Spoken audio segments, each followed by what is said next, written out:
Hello again, and welcome back to my series on my personal experiences with the Fae. So I will continue off where I left off. So, my fairy had just come home, and I had made some cookies for him, some chocolate chip cookies. They were a little well cooked, but still edible. I got better after time. I don't cook much. Anyway, I decided after that to try this whole pendulum conversation thing. And honestly, I didn't have much hope that it would work. While I had good experiences flowing around me, I felt great. I felt giddy and happy. I wasn't sure if it was just maybe some hype inside of my own brain or, something I was actually legitimately feeling. So I decided to try it and see what happened. So I did. And as directed, I made sure to say my intentions and type of prayer, to put a shield around me and not let anything else in but my fairy that I was going to speak to, and no darkness or shadows were permitted, and only truth may be spoken. So, I stated my intentions, and I made the barrier, and I had a little piece of paper that I set on my table where I leaned the pendulum from my forehead and braced my arm against the table and made sure that I wasn't moving at all, that nothing was moving.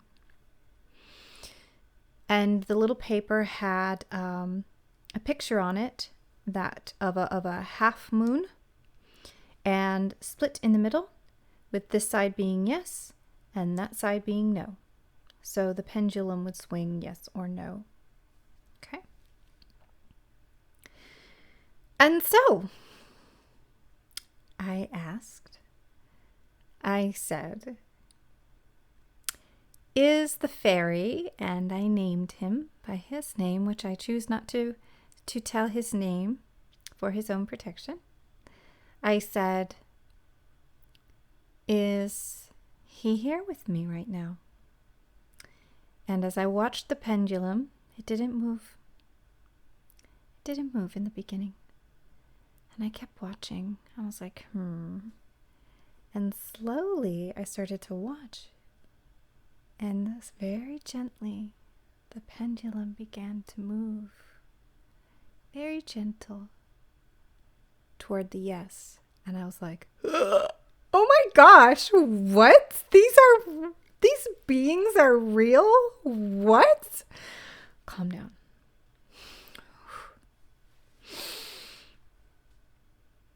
Yeah, I didn't calm down. I started giggling, and I was like, you are? And is this little shy? Yes. And I was like, I immediately just imagined this sweet little fairy, oh, he's so cute. I'm sure he looks so cute and so precious, and in my head, I can be a bit of a gamer girl too, and in my head, I was just imagining this little chibi anime face of this bright-eyed, happy, cute little fairy boy. And I was just like, oh, he must be so cute, Oh, I had so much to learn. Anyway, so I spoke to him very gently. Very, very gently. And I also draw, as you know, and I wanted to draw a picture of him.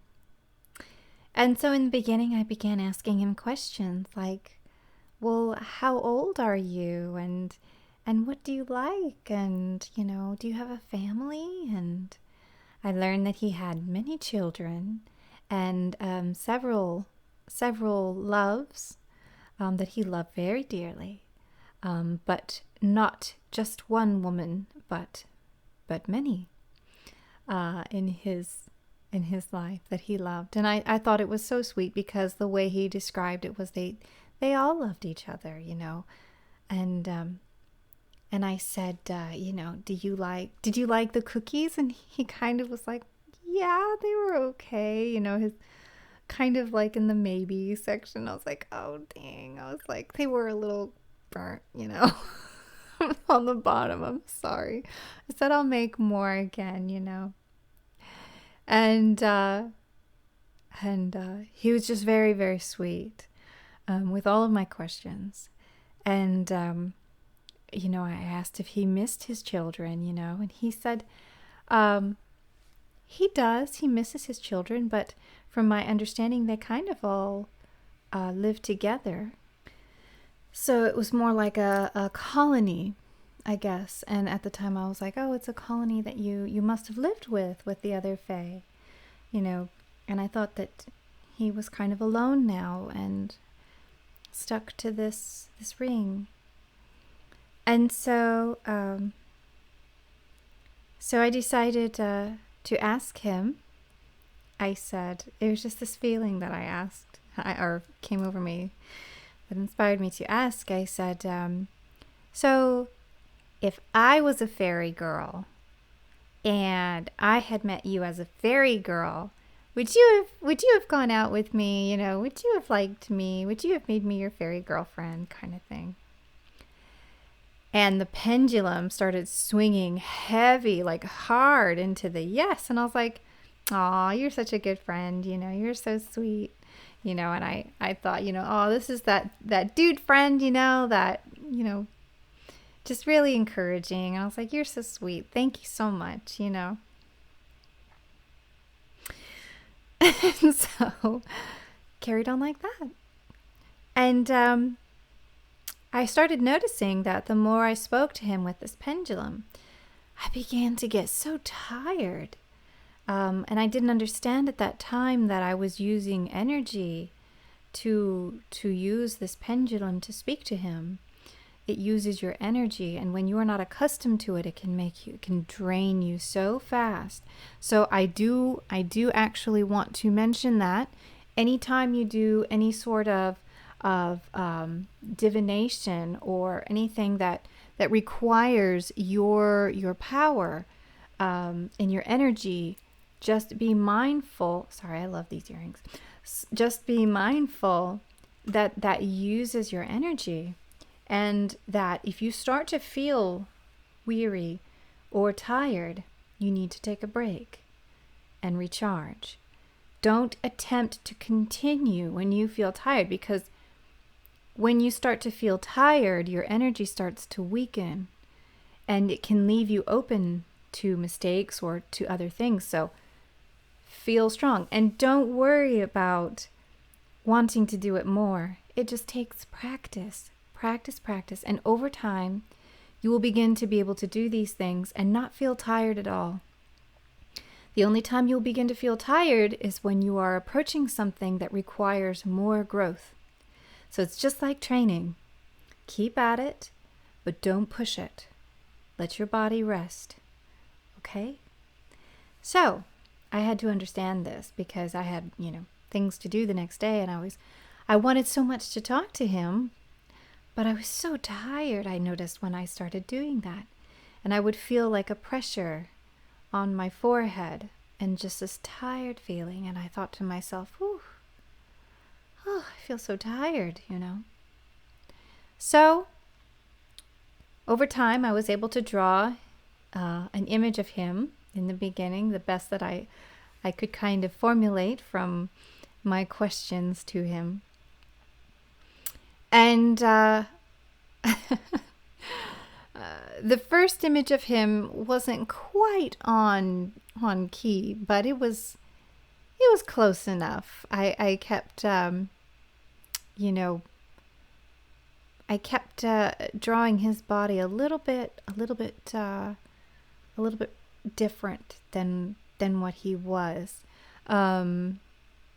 And he kept trying to remind me. He's like, I'm not really a big guy, I'm not really swole or anything like that, I'm kind of a skinny guy, so I was like, okay, let me change this. And I learned that he has freckles. And I learned that he had, or has rather, he has blue skin, a very, soft color of blue skin. And I thought that was interesting considering he was a river fairy. So it made sense to me. So I started trying to draw him. And that's how it went for a while. I was very happy. And I would take his ring with me often to work. And I remember one day I purchased little blueberry muffins, the little tiny ones, blueberry muffins for him. And I left them on top of my bookcase, or, up high somewhere where my cat couldn't get to it because he's kind of a tubby bubby. And he doesn't like doing things that take too much effort. So I knew they would be safe, or the little muffin, I knew it would be safe up there. And I said, this is for you, if you want it. And, I'm going to work now, so have a good day, and I'll be back. And I came back from work that day, and I'm getting settled in, and I came in and put my purse down, and took my shoes off and started wondering what to have for dinner, and remembered, oh, that's right, that muffin. I should probably throw it away now, And I picked up the muffin, and I looked at it, and I saw something that shocked me, and it also made my brain start frantically searching for scientific reasons behind what I was seeing. On this muffin, I saw the most perfect little bite mark on, so here's the top of the muffin and then here's the bottom part, It was right at the edge. The most perfect little bite mark. And I looked around the muffin. I was like, maybe this is just a defect in the muffin. The muffin was perfect. And I was like, it's not a mouse. Because my brain was like, maybe it's mice? Maybe I have mice? Because mice don't just take one little bite. Anybody who's ever seen a mouse eat anything, that muffin would have been in pieces. You'd have seen nothing but crumbs, bite marks everywhere. And their bite marks are very clear to see because there's two teeth that clawed downward. Two teeth clawed downward and upward. That is what a rodent's bite mark looks like. Definitely didn't look like it was the most perfect little chunk, like a mouth bite mark, like what you would see. And I thought to myself, I was reaching for anything. I was like, did the cat get to it? And I was like, if that little tubster's over there, my baby boy got a hold of it, it would have been gone and probably thrown back up. I was like, he didn't get it. And my brain finally realized or faced the truth that what I was seeing was a bite mark from my fairy. And that's who I left it for. It was the most perfect, singular bite mark. There were no other bite marks, no other discrepancies, imperfections, or anything. There was no disturbance to the plate or the object, no crumbs, just the perfect little bite mark from the side of my muffin that I had left for him. And I was blown away. I could not explain it. And I realized that he took a bite out of that muffin. He actually took a bite out of that muffin. And he didn't eat any more of it because, number one, probably because it was a processed, muffin. He did it for me, to show me, hey, I'm here. I'm here with you. I'm really here for realsies. And I realized too that day, I was like, oh my gosh, the Fae exist.